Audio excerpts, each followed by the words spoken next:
कृष्ण मुरारे राधे श्याम। मैं अपने सारे मित्रों को राम राम करता हूँ। कल के आगे से भाग 2 श्रीमद् भगवद गीता के पहले अध्याय का महात्म्य के दूसरा भाग, उस बैल के मूर्छित होने पर कौन कौन उसको पाप समर्पित किया। उस भीड़ में एक वेश्या भी खड़ी थी। उसे अपने पुण्य का पता नहीं था। वो भी अपना पुण्य उस बैल को समर्पित की। तो किसका पुण्य कितना था, क्या हुआ, उसी का आगे का वृत्तांत है। यदि आप लोगों को हमारी ये वीडियो प्रस्तुति अच्छा लगे तो इसे लाइक और सब्सक्राइब करते हुए हमारा उत्साह वर्धन कीजिएगा। तदंतर यमराज के दूत उस मरे हुए प्राणी को पहले यमपुरी में ले गए। वहां यह विचार करके यह वेश्या के दिए हुए पुण्य से पुण्यवान हो गया है, उसे छोड़ दिया गया। फिर वह भूलोक में आकर उत्तम कुल और शील वाले ब्राह्मणों के घर में उत्पन्न हुआ। उस समय भी उसे अपने पुराने जन्म की बातों का स्मरण बना रहा।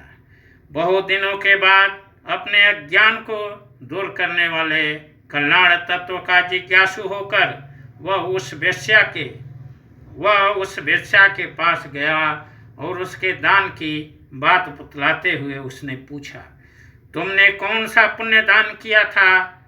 वेश्या ने उत्तर दिया, वह पिंजरे में बैठा हुआ तोता प्रतिदिन कुछ पढ़ता है, उससे मेरा अंतःकरण पवित्र हो गया है। उसी का पुण्य मैंने तुम्हारे लिए दान किया था। इसके बाद उन दोनों ने वो तोते से पूछा। तब उस तोते ने अपने पूर्व जन्म का स्मरण करके प्राचीन इतिहास कहना आरंभ किया।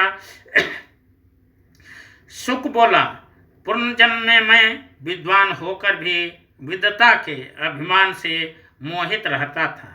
मेरा राग द्वेष इतना बढ़ गया था कि मैं गुणवान विद्वानों के प्रति भी ईर्ष्या भाव रखने लगा।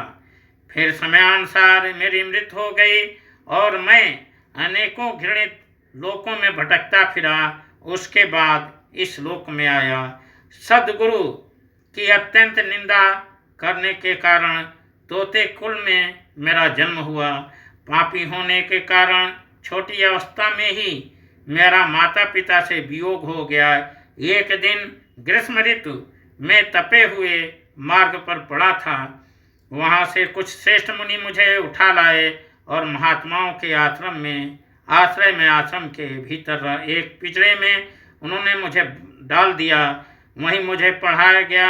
ऋषियों के बालक बड़े आदर्श के साथ गीता के प्रथम अध्याय के आवृत्ति करते थे। उन्हीं से सुनकर मैं भी बारंबार पाठ करने लगा। इसी बीच में एक चोरी करने वाले बहेलिये ने मुझे वहां से चुरा लिया। तत्पश्चात इस देवी ने मुझे खरीद लिया। यही मेरा वृत्तांत है जिसे मैंने आप लोगों को बता दिया। पूर्व काल में मैंने इस प्रथम अध्याय का अभ्यास किया था, जिससे मैंने अपने पापों को दूर किया है। फिर उसी से इस वेश्या का भी अंतःकरण शुद्ध हुआ है और उसी के पुण्य से ये द्विज श्रेष्ठ सुशर्मा भी पाप मुक्त हुए हैं। इस प्रकार परस्पर वार्तालाप और गीता के प्रथम अध्याय के महात्म्य की प्रशंसा करके वे तीनों निरंतर अपने अपने घर पर गीता का अभ्यास करने लगे। फिर ज्ञान प्राप्त करके वे मुक्त हो गए।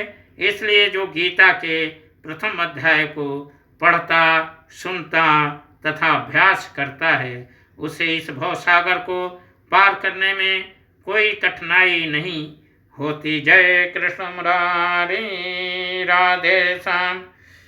राधे राधे राधे राधे राधे राधे।